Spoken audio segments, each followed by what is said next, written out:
Issue इतना बड़ा होता ही नहीं था अगर पुलिस वक्त पर काम करती। जो नाम निहाद मुस्लिम कायदीन अपने आप को कहते हैं, मुसलमानों के हक में बात करने की बात करते हैं, अगर ये वक्त पे काम करते तो आज ये हालात पैदा नहीं होते। लोगों ने, जब यूथ्स ने जो एहतजाज किया, लगातार जिस तरीके से वहाँ पर ठहरे कि लाठी हो क्या भी हो कुछ भी हो, उसके बावजूद भी वहाँ पर लोग लड़े। इसकी वजह से आज जाकर वहाँ पर पुलिस एक्शन में आई है।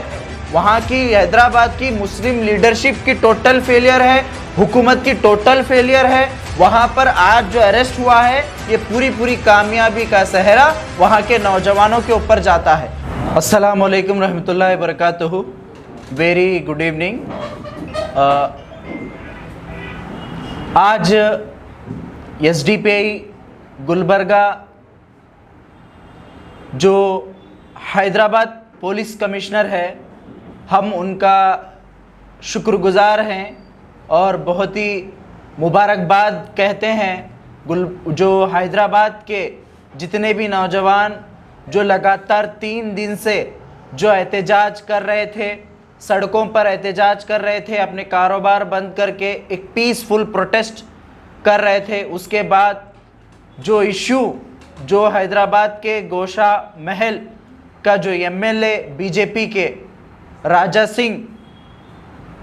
सिंह के बारे में जो प्रोटेस्ट लगातार 3 दिन तक चला, जहां पर कई नौजवानों को अरेस्ट किया गया, कई नौजवानों को लगातार बदनाम करने की कोशिश की गई, मीडिया के अंदर उनको गलत पेश किया गया, उसके बावजूद भी डट कर वहाँ पर हैदराबाद के जितने भी नौजवानों ने जो एहतजाज किया, जो वहाँ पर एहतजाज के ज़रिए से जो कामयाबी हासिल की है, मैं मुबारकबाद पेश करता हूँ उन तमाम नौजवानों को। देखिए, ये इशू इतना बड़ा होता ही नहीं था अगर पुलिस वक्त पर काम करती। पुलिस कमिश्नर और पुलिस डिपार्टमेंट और साथ ही साथ जो चीफ मिनिस्टर ऑफ तेलंगाना है केसीआर साहब, और साथ ही साथ जो नाम निहाद मुस्लिम कायदीन अपने आप को कहते हैं, जो मुसलमानों के बारे में, मुसलमानों की चीज़ों को उठाने की बात करते हैं, मुसलमानों के हक़ में बात करने की बात करते हैं, अगर ये वक्त पे काम करते तो आज ये हालात पैदा नहीं होते जहां पर 100-200 से ज़्यादा नौजवानों के ऊपर केसेस बुक कर जब जेल को लेकर गया, वहां पर उनको अरेस्ट किया गया, उनके घरों को घुसकर, उनके घरों में घुस के उनके घरों के दरवाजे तोड़े गए। यहाँ तक के वीडियोस में ये भी दिखाया गया जो टॉयलेट में बैठे हुए नौजवानों को तक उनके घर में घुसकर टॉयलेट का दरवाज़ा तोड़ के उसको नंगा बाहर लेकर आया गया। ये बर्बरियत वहाँ पर की गई। कल रात में एक नंगा नाच वहाँ पुलिस डिपार्टमेंट की तरफ से किया गया। तो ये सब चीज़ें किसकी नाक के नीचे हो रही है? जो कौम के बारे में बात करने वाले लोग, जो कौम की लीडरगिरी करने की बात करते हैं, ये तमाम लोगों के सामने इनके नाक के नीचे ये सब हो रहा था। होम मिनिस्टर मुसलमान, मेंबर ऑफ पार्लियामेंट मुसलमान, वहां पर गवर्नमेंट नॉन बीजेपी गवर्नमेंट, मुसलमानों की हक में बात करने वाली गवर्नमेंट, ये सब कुछ रहने के बावजूद भी वहां पर मुसलमानों को सड़कों पर 3 दिन से एहतजाज करना पड़ रहा है। ये बहुत ही शर्म की बात है, ये बहुत ही शर्म की बात है। आज जाकर वो जो 3 दिन पहले जो अरेस्ट, वहां पर जो केस बुक किया गया था, एफआईआर हुआ 153A 295A, पूरे नॉन बेलेबल केसेस दर्ज किए गए थे राजा सिंह के ऊपर। टोटल 101 क्रिमिनल केसेस हैं राजा सिंह के ऊपर, उसके बाद 18 कम्युनल केसेस हैं राजा सिंह के ऊपर। लेकिन जब कोर्ट में पेश किया गया, नामपल्ली कोर्ट में, तब उस वक्त पब्लिक प्रोसिक्यूटर क्या कर रहा था, गवर्नमेंट का वकील क्या कर रहा था? वह गवर्नमेंट का वकील का काम था ये पूरे केसेस को कोलैब करके वहां पर जज के सामने पेश करना, सही रिप्रेजेंटेशन करने की बात थी। लेकिन वहां पर पब्लिक प्रोसिक्यूटर खामोश था, वहां पर कोई ढंग का वकील इनके पास गवर्नमेंट की तरफ से नहीं था, जिसकी वजह से वहां पर बेल राजा सिंह को मिली। वो बेल मिलने की वजह से ही इतना बड़ा मसला वहां पर पूरे देश भर में माहौल को गर्म किया गया है, माहौल को जानबूझकर क्रिएट किया गया है। और ये जो चीज़ें सही तरीके से रिप्रेजेंटेशन नहीं किया गया, जो वहाँ पर मुस्लिम कायदीन हैं वो चाहते तो इम्मीडिएटली केसीआर चीफ मिनिस्टर, तेलंगाना के चीफ मिनिस्टर से मुलाकात करके इम्मीडिएटली एनएसए लगाकर जेल के अंदर डाल सकते थे। आज जो पीडी एक्ट जो डालकर जो जेल में डाला गया, वो काम पहले करना था, लेकिन वो काम पहले नहीं किया गया।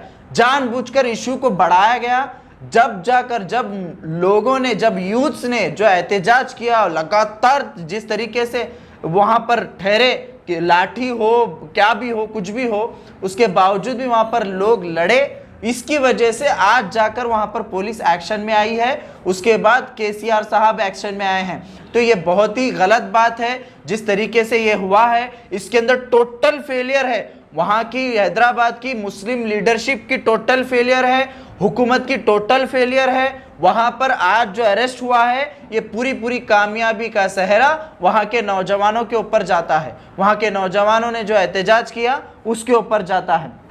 देखिए आज जो नोटिस सर्व किया गया है पुलिस डिपार्टमेंट की तरफ से, सबसे पहले 12 अप्रैल 2022 की नोटिस, सेकेंड नोटिस 19 फरवरी 2022। एक नोटिस जारी करने के लिए आपको 2 महीने 3 महीने जा रहे हैं। ये बहुत ही शर्म की बात है, ये बहुत ही सोचने की बात है। पहले नोटिस अगर जारी करते तो इतना सब मसला नहीं होता। आज पीडी एक्ट के अंडर अरेस्ट किया गया है राजा सिंह को फिर एक बार। जो प्रिवेंटिव डिटेंशन एक्ट है, इसके अंदर पुलिस हैबिचुअल जो क्राइम करते हैं, लगातार जो क्राइम करते हैं, उनको ये पीडी एक्ट लगाया जाता है। ये बहुत ही अच्छा एहतजाज रहा जिसकी वजह से यहाँ पर अरेस्ट किया गया है। मैं यहाँ पर गवर्नमेंट, तेलंगाना की गवर्नमेंट से और जो नाम निहाद कौम के लीडरान अपने आप को कहते हैं, जो कौम के बारे में खाली बयानबाजी के अलावा दूसरा कुछ काम नहीं करते हैं, इनसे मैं कहना चाहता हूं कि आप इमीडिएटली जो भी पब्लिक प्रोसिक्यूटर को रख रहे हैं, बेहतरीन पब्लिक प्रोसिक्यूटर को रखें। ये हाई कोर्ट में जाकर, फिर डिस्ट्रिक्ट कोर्ट में जाकर कहीं पर भी बेल ना मिले जैसा आप काम करें, ये हमारा डिमांड है। एसडीपीआई गुलबर्गा यही कहती है सरकार से, सेंट्रल गवर्नमेंट से भी यही कहना चाहती है, नुपुर शर्मा को सस्पेंशन करने से कुछ नहीं होगा, ना ही राजा सिंह को सस्पेंशन करने से कुछ होगा। आप जब तक कानून नहीं बनाते, पूरी दुनिया में सबसे बड़ा मुल्क हिंदुस्तान जमहूरी मुल्क है, जहां पर सैकड़ों मजहब के मानने वाले लोग हैं।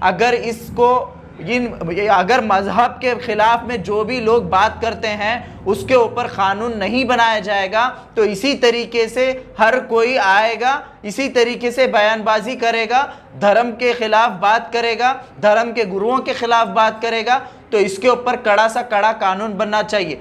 और जो लगातार मुसलमानों को, इस्लाम को और प्रॉफिट मोहम्मद सल्लल्लाहु अलैहि वसल्लम को जो लगातार अटैक किया जा रहा है, अगर इसको रोकना है तो कड़ा सा कड़ा कानून बनाना होगा, तभी जाके हमारे मसाइल का हल होगा। ये मैं यहाँ पर रिक्वेस्ट करना चाहता हूँ।